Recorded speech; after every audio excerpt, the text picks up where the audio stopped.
আমি চিৎকার করে করে ফোন নিয়ে বলেছিলাম, চিৎকার করে সার্জিসকে বলেছিলাম, সার্জিস চুপ্পুকে সরাও। হাসনানকে বলেছিলাম চুপ্পুকে সরাও, নাহলে তোমাদের ফাঁসির রশি তোমাদের গলায় আজকেও কালকেও পড়বে। সব চুপ্পুকে সরা নাই, তারা করে কি ইউনূসের সাথে শপথ নিয়ে ফেলেছে। তারা বিপ্লবের সরকার শেষ হয়ে গেছে আসিফ নজরুলের সরকার। সুতরাং ইট ইজ টু লেট চুপ্পুকে কথা বলে। আমরা আমরা হচ্ছে ঘরের শত্রু বিভীষণ, আসিফ নজরুল চুপ্পু এরা সব রয়ে গেছে। So we are in a difficult path. আমরা একটা কঠিন পথে চলে গেছি। বিএনপির ছেলে পেলে কিন্তু প্রচুর ছেলে পেলে আছে, আওয়ামী লীগ জামাতের কিন্তু প্রচুর ছেলে পেলে আছে। বিএনপি জামাত যদি হ্যান্ডশেক করে ফেলে, তারা যদি একটা অ্যালায়েন্সে চলে যায়, যেটা সারা জীবন শেখ হাসিনা তাদের মাঝখানে কি বলে একটা বাধা দিয়ে রেখেছে, কোনোদিন একত্র হতে দেয় নাই। দুই চারটা মুখ, বাচ্চা ছেলে পেলে হাসনাত তার এলাকায় যদি তার জনপ্রিয়তা থাকে, কিন্তু তার এলাকায় তো সবাই তো 18 বছর আর 25 বছরের ছেলে পেলে না। আর 18 বছর 25 বছরের ছেলে পেলে মাঝখানে বিএনপির ছেলে পেলেও কিন্তু আছে, আওয়ামী লীগেরও আছে, জামাতের এবং শিবিরের লোকও আছে। সবাই তো আর এনসিপির পিছনে দৌড়াচ্ছে না। So it's a long story. আমি শুনেছি, আমি জানি হয় কি কিছু জিনিস আছে আমি অন্যদের মতো এসেই, কারণ আমি বারবার বলেছি, বারবার এক কথা বলতে ভালো লাগে না, তারপর অনেকই নতুন শুনে বলি। অন্যরা কোনো একটা নিউজ শুনলেই না ঝাঁপিয়ে পড়ে, তারা একটা ব্রেকিং নিউজ বানায়, তারপরে কি তাদের জনপ্রিয়তা বাড়ায়, তাদের ফলোয়ার বাড়ুক। আর বাংলাদেশিরা তো এগুলো তো আবার মজা পায় বেশি।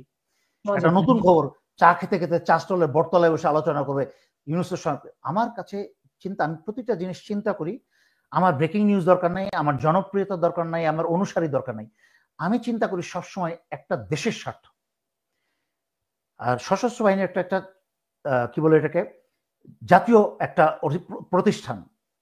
আমি যদি আমার মতো একজন, কারণ অন্যান্য যারা লাইভ করছে এখনো আজকাল হাসিনার পতনের সুবিধাবাদী অনেকেই, সেনাবাহিনীর অনেকেই নেমেছে, তারা বক্তা এখন।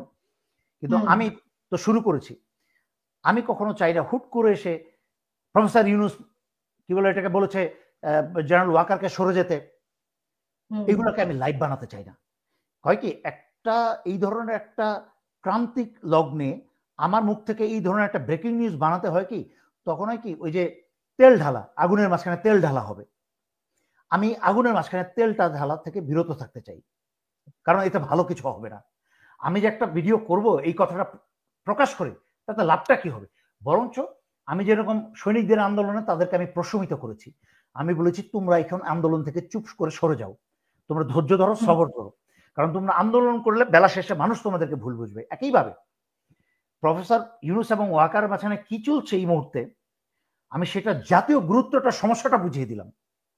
আমি ব্যক্তি পর্যায়ে না এনে ইউনূস এবং জেনারেল ওয়াকার মাঝখানে কি চলছে, এবং চুপ্পুর তো সরে যাওয়ার ডে ওয়ানই চুপ্পুর 5ই অগস্টের সাথে সাথে ছাত্র নেতাদের উচিত ছিল, এই যে ছাত্র নেতা যারা বড় বড় করে মুখে কথা বলে দেশ উদ্ধার করে বলছেন, আমি চিৎকার করে করে ফোন নিয়ে বলেছিলাম, চিৎকার করে সার্জিসকে বলেছিলাম, সার্জিস চুপ্পুকে সরাও।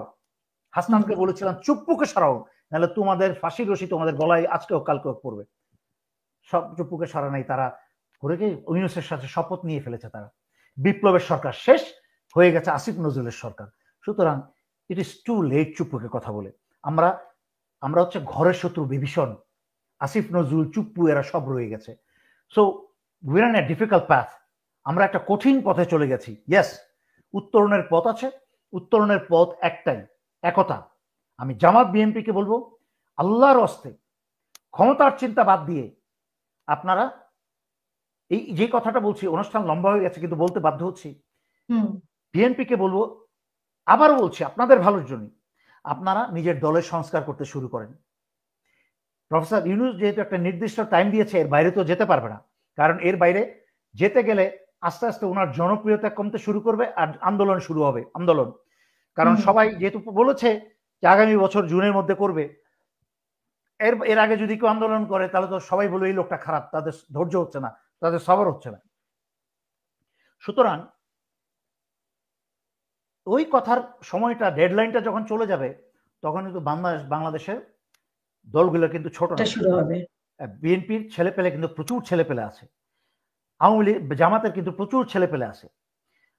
বিএনপি জামাত যদি হ্যান্ডশেক করে ফেলে, তারা যদি একটা অ্যালায়েন্সে চলে যায়, যেটা সারা জীবন শেখ হাসিনা তাদের মাঝখানে কি বলে একটা বাধা দিয়ে রেখেছে, কোনোদিন একত্র হতে দেয় নাই, তারা যদি বিএনপি থেকে যদি তারেক রহমান ভারতের রয়ের বদমাশগুলাকে সরিয়ে ওইসব সালাউদ্দিনের মতো ব্রেইন ওয়াশ, ওইদেরকে নাম বহুবার বলেছি আর বারবার বলবো না, এদেরকে সরিয়ে দিয়ে এদের মাঝখানে একটা অ্যালায়েন্স তৈরি করে প্রয়োজনে টু দি এক্সটেন্ট, যেহেতু এনসিপি ছাত্রনেতা, তাদের মাঝখানে ভাঙচুর চলছে, তাদের মাঝখানে তাদের হচ্ছে নিজস্ব পিউরিফিকেশন এবং কারেকশনের সময়, এটা তাদের মাঝখানে ধাক্কাধাক্কি মারামারি চলবে, তাদের মাঝখানে এখনো চলবে কে নেতা হবে না হবে, এগুলো টিপিক্যাল বাঙালি চরিত্র চলবে।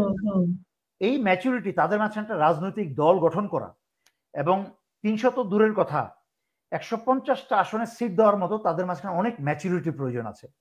আর বাংলাদেশের মানুষের সাইকোলজি আমি বুঝি, বাংলাদেশের মানুষের সাইকোলজি কিন্তু সেই জায়গায় আটকে আছে। এখন ধানের শীষ, অনেকের মাথায় নৌকা আছে, নৌকাকে আমি নির্বাচনে চাই না। ধানের শীষ মাথায় আছে, জামাত মানুষের মাথায় আছে, ধার্মিক যারা আছে জামাত আছে, যখনই দেখবে একটা ইয়াং চাংরা মাংরা ছেলের মুখ, জীবনে নামও শুনে নেই, তাদেরকে ভোটটা দিতে যাবে না। কারণ প্রফেসর ইউনূসের সমর্থন শত শত কোটি ঢেলে দেওয়া এক জিনিস, আর জনগণের ভোট হচ্ছে আরেক জিনিস, যদি সেখানেও ভোটের কারচুপি না হয়। আর 2-4টা মুখ, বাচ্চা ছেলে পেলে হাসনাত, তার এলাকায় যদি তার জনপ্রিয়তা থাকে, কিন্তু তার এলাকায় তো সবাই তো 18 বছর আর 25 বছরের ছেলে পেলে না। আর 18 বছর 25 বছরের ছেলে পেলে মাঝখানে বিএনপির ছেলে পেলেও কিন্তু আছে, আওয়ামী লীগেরও আছে, জামাতের এবং শিবিরের লোকও আছে, সবাই তো আর এনসিপির পিছনে দৌড়াচ্ছে না। So it's a long story, game অনেক লম্বা। এই যুদ্ধে নামতে হলে এনসিপিকে ভবিষ্যৎ সুদূর প্রসারী চিন্তা নিয়ে নামতে হবে, আমাদের মতো সামান্য মানুষের উপদেশ শুনতে হবে, আদারওয়াইজ এই কি বলে এটাকে, শুরুতেই সব শেষ হয়ে যাবে, এটা আর দিনের আলোর মুখ দেখবে না।